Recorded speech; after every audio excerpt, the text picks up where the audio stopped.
Good day sa inyong lahat dyan mga katiktik. I-share ko lang kung paano nga ba i-fix ang failed to pop-up browser mga katiktik sa ating unlock tool.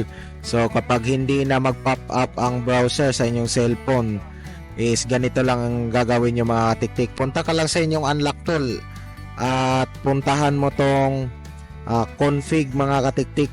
So para mag-pop up ulit at hindi na mag-error yung inyong mga phone. So meron tayong sample dito mga katiktik. Syempre install natin muna.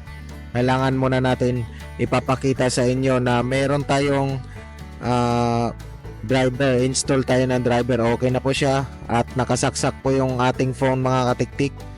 Ayan, so ganito ang nangyayari mga katiktik. Hindi po siya mag-pop up yung browser, no? Ayan, nag-i-error.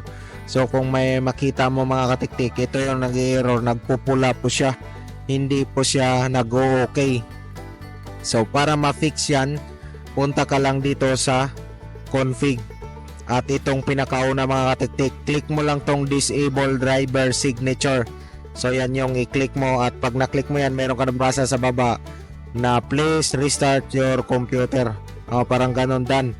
Please restart your computer. So kailangan natin i-restart muna ang ating PC or ating laptop para gagana na yon. So pagka-restart, ito na po ang ating phone mga katiktik. Pagka-restart natin, syempre ilalagay natin yung unlock tool natin para mabuksan natin at maumpisahan na natin at ma-try ang methods kung gumagana na ba, kung mag-pop up na ba ang kanyang browser o kung hindi na ba siya mag-failed. So ganun, login, click lang natin yung login at maghintay tayo ng ilang minuto kasi medyo matagal-tagal lang mag-open dito sa unlock tool mga katiktik. So kung bago ka lang pala dito sa aking channel, pwede ka namang mag-like sa aking video at syempre mag-subscribe na rin. Baka sakaling nagustuhan mo yung video na to at nakatulong sa inyo.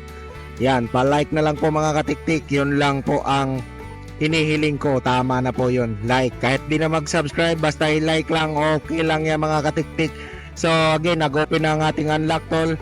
Punta tayo kasi EMI yung hawak ko mga katiktik, kaya pumunta tayo sa EMI at dito sa security, punta dito sa function at i-click natin yung MTP install browser.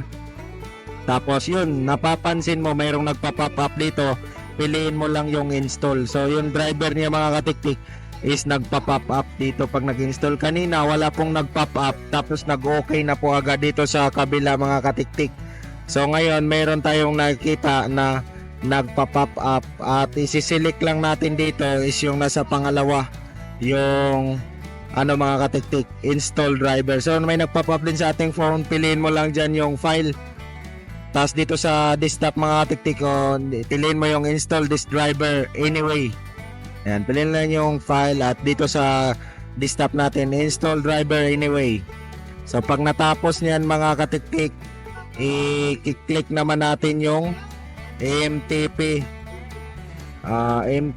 active browser. So yan yung nag-error kanina mga katiktik. Pagka-click natin, nagpula lang siya, ibig sabihin there is an error at ito po yung finifix natin para mag-pop up na po sa ating cellphone. Ayan, so antayin lang natin ilang saglit pa mga katiktik, konting hintay lang. Yun, natapos na, click na natin yung MTP active browser, continue, and then titingnan natin mga katiktik kung mag-success. So yung mga katiktik, success na po, nagpa-pop up na sa ating phone.